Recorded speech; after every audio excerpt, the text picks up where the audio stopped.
வக்கீல் சங்கர் அவர்களே, போலூர் தொகுதியிலிருந்து வருகை தந்திருக்கின்ற ஆற்றல் மிகுந்த ஒன்றிய கழக செயலாளர்கள், மரியாதைக்குரிய பெரணமல்லூர் அண்ணன் வீரபத்ரன் அவர்களே, சேட்பட் மரியாதைக்குரிய தம்பி ஸ்ரீதர் அவர்களே, மற்றும் உடன் ஆரணி மற்றும் போலூரிலிருந்து வருகை தந்திருக்கின்ற அனைத்து கழக பொறுப்பாளர்களே மற்றும் ஆரணி பணிமனை நிர்வாகிகள், மரியாதைக்குரிய வேலு அவர்களே, தரணி அவர்களே, ஏழுமலை அவர்களே, ராஜசேகர் அவர்களே, கார்த்திகேயன் அவர்களே, பொன்னப்பன் அவர்களே, அழகு ரங்கன் அவர்களே மற்றும் நடராஜன் அவர்களே, செந்தில் அவர்களே, தமிழ்ச்செல்வன் அவர்களே, யுவராஜ் அவர்களே, அழகேசன் அவர்களே, விநாயகம் அவர்களே, சுரேஷ் அவர்களே, நடராஜன் அவர்களே, குமார் அவர்களே, டெல்லிபாபு அவர்களே மற்றும் சேர்பட்டிலிருந்து சேர்பட் பணிமனையிலிருந்து வருகை தந்திருக்கின்ற ராமன் அவர்களே, கார்த்திகேயன் அவர்களே, பத்மநாபன் அவர்களே, ஜெய்சீலன் அவர்களே, ஜெகதீசன் அவர்களே, வேல்முருகன் அவர்களே,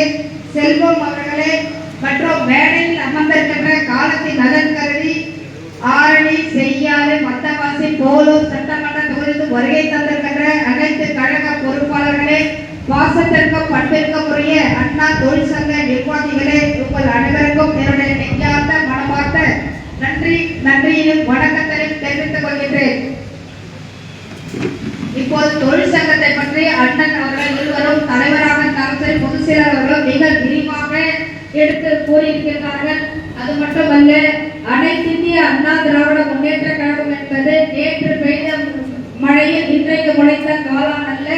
இது காலமாக புரட்சி தலைவர் எம்ஜிஆர் காலத்திலிருந்து வேரூன்றி தமிழக மக்களின் நெஞ்சங்களிலும் ரத்த நாளங்களில் சென்றிருக்கின்ற ஒரு கழகம்னால் அனைத்து இந்திய அண்ணா திராவிட முன்னேற்ற கழகம் தான்.